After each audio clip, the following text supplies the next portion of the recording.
agriculture. It's the economic engine that drives this region. On this episode of Valley's Gold, we're going to give you a taste of the California garlic industry. From clove to a culinary delight, we're going to learn about this flavorful veggie. I hope you'll join me, Ryan Jacobsen, on this agricultural experience.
Valley's Gold is produced through a partnership between the Fresno County Farm Bureau and Valley PBS.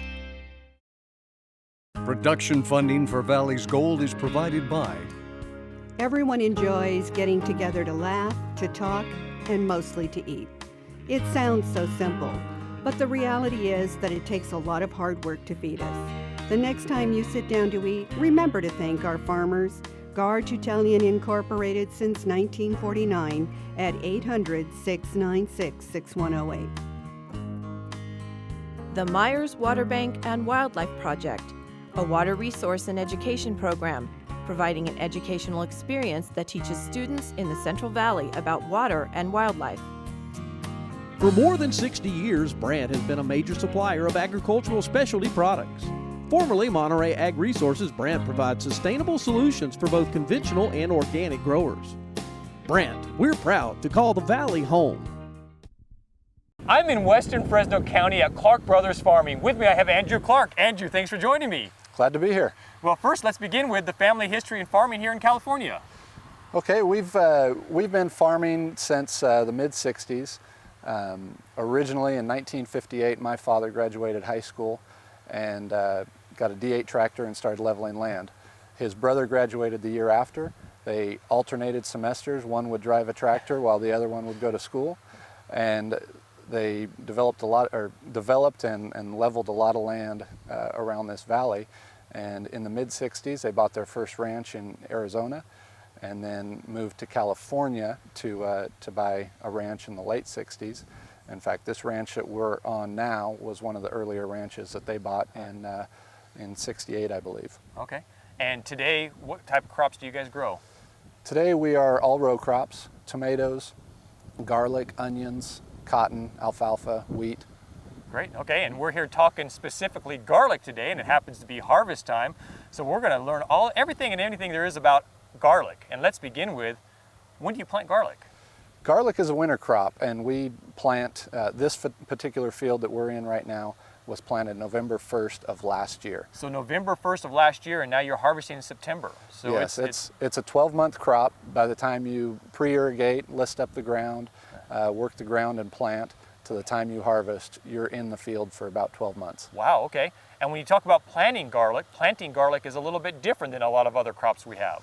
Yeah, there's no seeds. It's planted with the actual clove itself, and so you take the clove and you plant it in the ground and sprinkler it up with sprinkler water. Then hopefully we get a lot of rains throughout the winter and you don't have to irrigate much during the winter time. Early spring or late winter, we'll pull out the sprinklers and put in drip tape. Okay. And irrigate from early spring till about the 1st of May or May 15th, thereabouts, and then we shut off the water. Got it. So May 15th, and we're here in September, you actually dry these rows for a long time prior to harvest. Correct. After we pull the water, we do what's called breaking the bottoms, which is a knife machine that goes in there and loosens up the soil in the furrows. and that hopefully sucks the water away from the garlic plant, or the garlic itself, and tries to dry it out. And so yeah, you're drying it for about 3 months or so. Got it. And then right before you harvest, you actually do come back and sprinkle just to help moisten that ground up. Correct.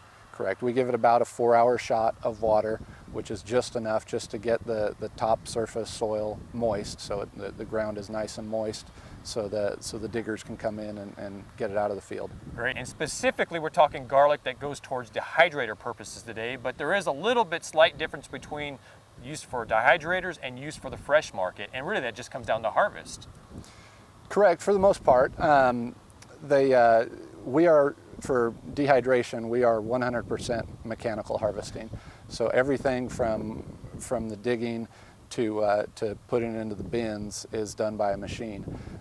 Fresh market is more selective. They do a lot of that process by hand because they want to be very selective as to the sizes that they're taking. Great. Well, let's talk about that harvest process. We actually have the machines working behind us, but what exactly occurs to make harvest happen? How do you know that garlic's ready to be harvested, number one, and what's the process? The item that you want, the cloves, are underneath the ground, obviously, and so you need to get rid of all the stuff that's above ground. So you essentially you're just running a lawnmower over it.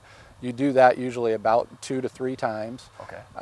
Then you'll come in and break the bottoms again with knives, and that loosens up the soil on the edges. We'll come in and put sprinkler pipe back in there. We'll give it that 4 hours of water that we talked about, and that's very selective as to the processors telling you how many rows they want you to irrigate in any given day, so they harvest exactly what you've watered 3 days after the fact. Got it. So we'll water, and then 3 days afterwards they'll come in and they'll harvest that. But after we water, they'll come in with a digger, and then they'll redig it a second time to separate out the dirt clods and chunks of dirt and whatnot. But you're essentially just putting it on top of the ground. Correct. We're digging it from underneath the soil, placing it on top of the ground, and then the final step is the harvester comes in there, picks it up off of the beds, and it's thrown into the bins. And by the time it goes into those bins, it's pretty clean. You pretty much got all the dirt clods out and most of the other foreign objects that you're trying to remove. Relatively clean, yeah. There's usually a group of about 5 or 6 sorters sitting on the harvester that are pulling out chunks of dirt or anything else that may get in there. Great. And from the field, where does your dehydrator garlic end up? My personal field here is it goes up to Livingston, and it's processed up there, and then they take it after it's been dried. They take it and they send it to another plant to get to the end product, whether it's powder or chunks or sliced or whatever they're looking for, and then it gets sent out to the final user. Well, Andrew, thank you so much for this information on California garlic. I learned a whole lot. You're very welcome. I'm glad you made it out today. Appreciate it.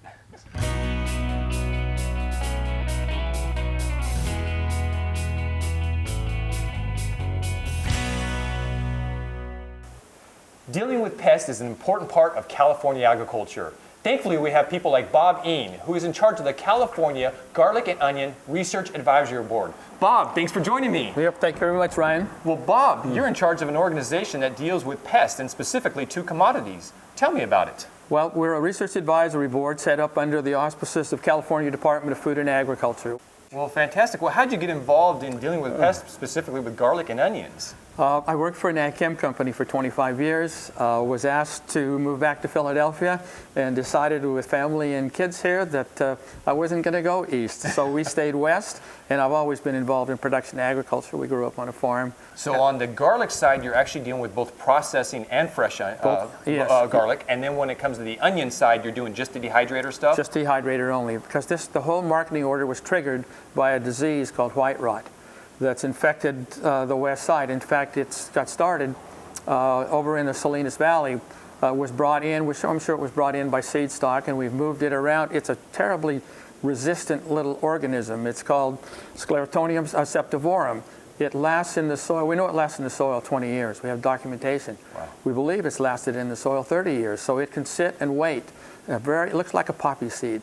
Very hard outer casing, and it's stimulated by allicin, the exudates from our garlic and onion roots. that exudate triggers a response for them to send out a germination tube. And if they find the source, then they'll penetrate the root and then get into the bulb and destroy it. So what type of organism are we dealing with here? It's a fungus. It's a fungus. Yes. So, okay, and so that's one of the bigger pests that you deal with. Now, do you deal with any other types of pests? We do. We deal with, in garlic, we deal with garlic rust, botrytis, the other pathogens that affect it. But our primary pest, we have somewhere in the neighborhood of 100, I think there's 143 fields on the west side, encompassing 15, 16,000 acres that we have found white rot in. Wow. And one of our practices is we never go back to the field. We abstain. We never go back. When we find a white rot field, we measure it. We go out and we GPS it. We try to isolate it. We do all kinds of precautions if we do find it to not go back into the field, but it's still very difficult to manage. So really the treatment program is just not going back into that field, but are there other methods that you can also deal with the pest? Right now, we've registered through our association, through our board, we've registered 3 new conventional fungicides, but you can't do the control by itself. It requires a 2-prong approach. One of those is using a biostimulant, which we had once from China, which is diallyl disulfide. It's gone away, we can't get it, they're no longer producing it. So now what we've done and what we're working on is using our waste products and garlic oil because they contain the same component, diallyl disulfide. If we can find out how much to use, we'll use that in terms of part of our control program. And one of our researchers, Rob Wilson up at Tule Lake, helped approve, got a grant. We have a $107,000 grant through Department of Pesticide Regulation to be able to develop potential use of our byproducts, our waste, and our garlic oil to use in a management program. You use that, we stimulate it 1 year, and perhaps the next year or 2 years from there, then we can go back into the field with a conventional fungicide and maybe go back into those fields we couldn't go back into. So in a sense, you're trying to trick the organism into thinking that there's... we trick them, we make them think there's a dinner bell that's been run. And so as they wake up and go out and say, well, where's my food source? It's not there. It causes them to either weaken, draw the germination tube back, or die, and we can reduce that population probably 70 to 80%. Great. Well, Bob, thank you so much. This has been incredibly informative about a pest that I didn't know anything about, but obviously affects these two industries very majorly. So I appreciate and garlic and onions are very important to the economy in California. About $140 million worth of revenue is generated from them. Well, that's incredible. Well, thank you so much for sharing this incredible information. Oh, thank you. Thanks.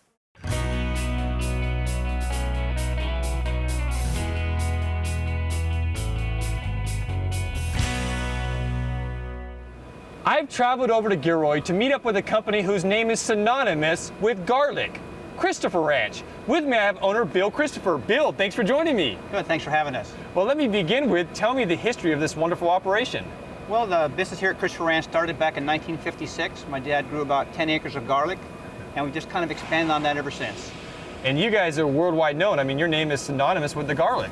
Yeah, we're the largest packer, shipper, and grower of garlic in the United States. Well, great. Well, I'm going to follow the garlic through the process, but let's begin with, what are you looking for the perfect garlic?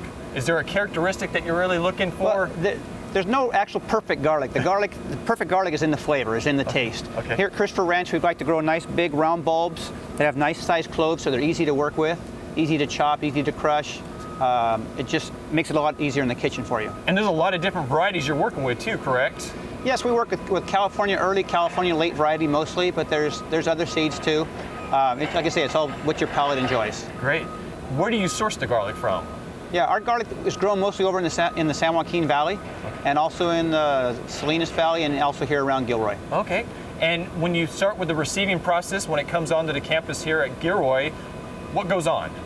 Well, the garlic is brought in big wooden bins. The wooden bins have slats in them to allow the garlic to breathe, to get some air in so they can dry and cure properly.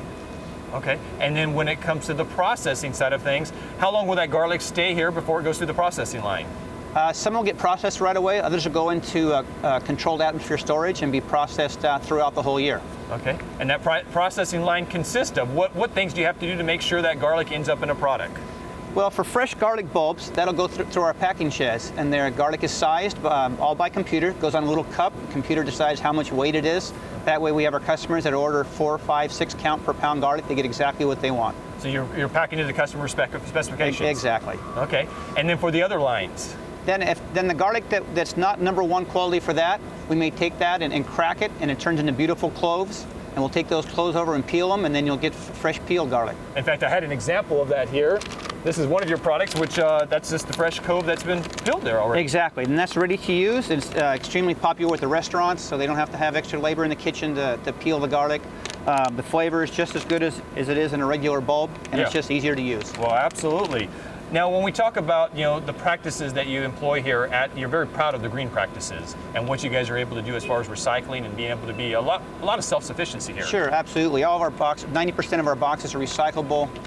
We started using drip irrigation out in the fields to use less water and less nitrates in the ground for all the fertilizers. We've done a lot of things like that just to try to improve, the earth that we grow the ground on. Now, we talk about the products you make here. I don't know if you have a number of products, but I know there's a lot of them. I mean, you just go to any supermarket and you're going to see a lot of your products. Sure, we're kind of like the Forrest Gump of shrimp. We got chopped garlic, crushed garlic, peeled garlic, roasted garlic, fresh garlic. It goes on and on. And these end up in all kinds of products, both with your name and probably without your name as well. Exactly. We sell to industrial users as ingredients, as well as into the retail stores where they'll see our name. What's your top sellers? The top sellers will be the fresh garlic and also the peeled garlic you showed earlier. Oh, okay. And then what probably would you consider to be your most unique and fun product that you've done with garlic? I really enjoy the roasted garlic. I mean, to take a bulb and crack it and peel it and then roast it. I mean, to me, it's almost like eating candy, where you can just pop them in your mouth, and it's a sweet garlic flavor, and it's very good. Now, Gilroy is known as kind of the garlic capital of the world. I think you guys have a lot to do with that. Do you guys participate in the annual Garlic Festival that takes place every year? Yeah, my dad was one of the 3 co-founders of the Garlic Festival, and we've been involved with it since back in 1989, I guess, or 79 when it first started. And it's a great event, and it kind of showcases the garlic and garlic from Gilroy. I've always wanted to come visit it because I want to sample. I guess there's garlic ice cream you can actually sample there. So yeah, garlic ice cream is good. It tastes like vanilla ice cream with the little hints of garlic aftertaste. But like I say, you can have it at 9 in the morning or at 5 o'clock when it closes. And Bill, where would these products end up at? Our garlic products we'll find all over the United States and every state. You'll find it in Mexico, Canada, Japan, Australia. We ship wherever they want good California garlic. Well, great, Bill. Thank you so much for being so informative about how this garlic is processed and why you guys play a big role in that. Sure. Thanks for coming out to see us. Appreciate it.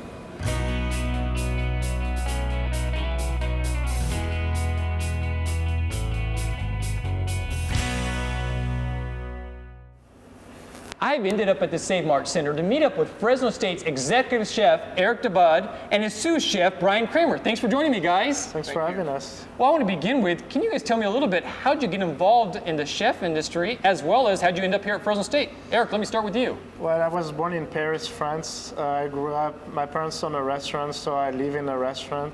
Okay. I love going there and started cooking at a very young age. And after that, it was just a passion for me. Just enjoy cooking in general, and moved to Fresno 6 years ago and been at Fresno State since then. Well, fantastic. And Ryan, what about yourself? I started working out in a small pizzeria in Fresno, and then it just kind of grew into a passion, and then I ended up coming to Fresno State in the Food and Nutritional Sciences program.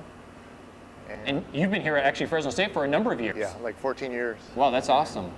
Well, great. Well, there's a particular reason I seeked you guys out. There's a reason why I'm here for this particular episode, our garlic episode, and you're going to tell me a little bit about that. What's this trophy, and what does it represent in front of me here? This trophy was the inaugural garlic bowl that Fresno State won, which me and Brad participated. So the garlic bowl, I'm assuming that's you got a title in garlic of some kind. Was this was held over in Gilroy, which? Right, and we had 1 hour to cook 2 dishes. Oh, wow. We had to incorporate 6 cloves of garlic. It was a little challenging, but we ended up winning, so we're pretty excited about that. And this was the inaugural one, so this was the very first one that took place. Yeah. And you talked about 2 dishes. We're going to be actually cooking those 2 dishes here. Well, Erick, let's begin with, what do we have in front of us here? Well, the first thing is we have the crepes that we're going to be using. We're going to use San Andre cheese, and any cheese that you want to use is fine too. Okay. We have corn, the main ingredient, garlic, salt, pepper, and some dry lavenders. Perfect. And I need to mention that this is the famous Fresno State corn, correct? Right. This is Fresno State corn. Well, great. I know the first step is we got to go saute some things here. So let's grab those and head over there. And the first step we're gonna do is we're gonna start with adding a little olive oil Okay. in a pan. Then we're gonna use some garlic. Okay.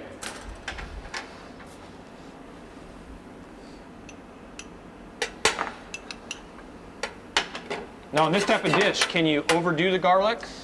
We want to make sure that it's not too much and it doesn't overpower, especially cooking with garlic. Okay. Sometimes it happens where, we don't want to adjust the garlic taste Absolutely. of it. Okay. We're going to use the Fresno State corn. We're going to saute it so it's nice and so we get the juice out. And so, how long does this approximately take to saute it? Usually all the ingredients are pretty much cooked. Okay. Except the garlic that we're going to simmer with the corn about 2 to 3 minutes. Okay. And we're going to deglaze with a little Fresno State Chardonnay. Which that's one of the fun parts here. You have to appreciate, Eric, so much of what you're doing here is local products. I see you're using some Fresno State olive oil as well as some of the Fresno State wine here. Right, and we love using the ingredients from the Gibson market. It's really great that we have an opportunity to have our own ingredients and put them in our own recipe. So the next step is we're going to let it reduce so we get the wine out. That's going to cook the garlic and make it a little soft. So we're going to reduce it for about 2 to 3 minutes. Oh, okay, okay. The second step is we're going to use the crepes. Okay. So I made those this morning. That's what you told me. Actually, you had the batter sat for a day, and then you actually then cooked them this morning. Right, and it's always easier to do the batter the day before and just to have it rest for a day. The crepes turn out a lot nicer. Okay. The second step is we're going to fill the corn inside the crepes, about two spoonsful. Okay. We are using the San Andre cheese, so we're going to put one in the middle.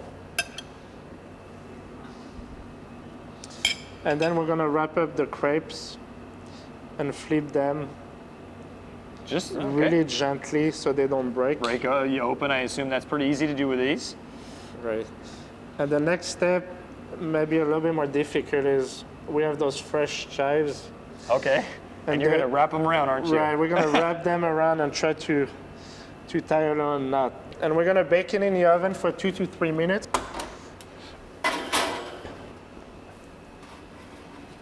So after a couple of minutes, we're going to start planing up the dish. Okay. We're using a square plate so it looks a little fancy, but a round plan will work. We have the sauce, which is a lavender tarragon garlic cream sauce. And we did some roasted garlic. Roasted garlic looks first step, incredible. So we're going to do a little bit of sauce on each edge of the plates. Okay.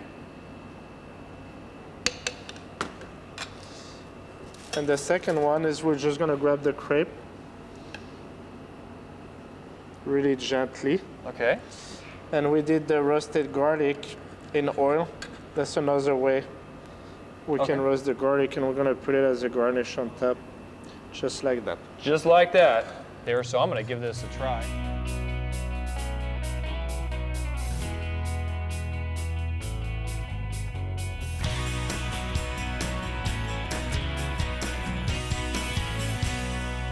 What's phenomenal, as I expected. I mean, something like this is not something you see everywhere. In fact, this is something I've never seen anywhere. So excited to test this out. And I just love the mixture of the flavors. I mean, that corn just adds a dynamic that you're not used to in a crepe. The lavender cream sauce, the corn, and the roasted garlic, I think really pair itself. Yeah, no, like I said, all of the flavors mixed together is phenomenal. So thank you so much for showing me this. I'm actually now moving over to Brian to learn about the second half of this award-winning recipe. Thank you. Well, Brian, I'm over here to learn some of the secrets of the trade from you. Remind me again what we're going to be making. We're going to be doing a seared duck breast with a purple potato mash and a garlic cheese stuffed fig. Wow. Okay, so let's get started here.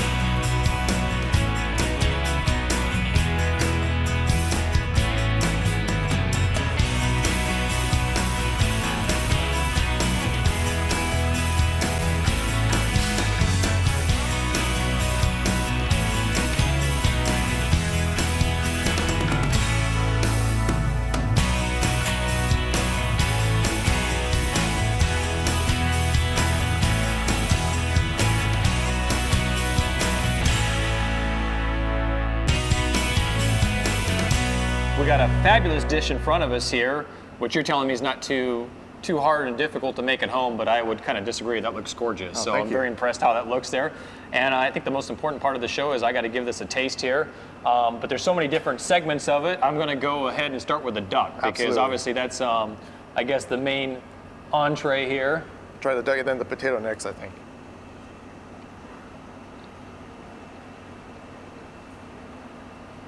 I think I may have found just a new favorite bird to eat. I like that. That's great. Oh, thank you. Taste one of these here right now. It's perfect mini bite size and perfect appetizer, actually, it looks like. Yeah, and of course we wanted to incorporate some cheese into our dish because we have a French chef, so. Fantastic. I love goat cheese. Like I said, I love the mixture of the two there, so phenomenal. And that's something, again, I think, out of all the things I've seen here today, I could definitely do that at home. That seems pretty easy. You could definitely do that. And then we have your fancy beet chip here that was homemade.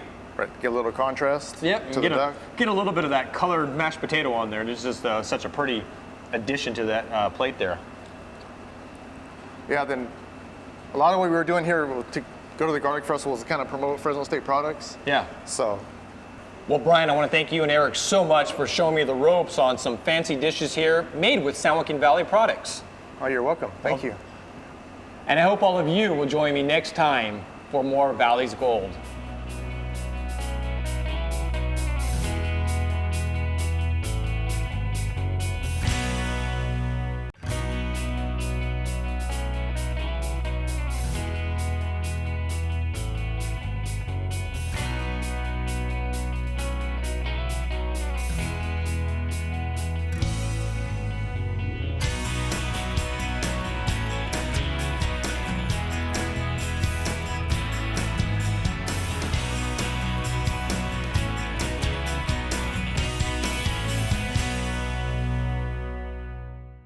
Production funding for Valley's Gold is provided by Everyone enjoys getting together to laugh, to talk, and mostly to eat. It sounds so simple, but the reality is that it takes a lot of hard work to feed us. The next time you sit down to eat, remember to thank our farmers, Garge Italian Incorporated since 1949 at 800-696-6108. The Myers Water Bank and Wildlife Project, a water resource and education program, providing an educational experience that teaches students in the Central Valley about water and wildlife. For more than 60 years, Brant has been a major supplier of agricultural specialty products. Formerly Monterey Ag Resources, Brant provides sustainable solutions for both conventional and organic growers. Brant, we're proud to call the Valley home.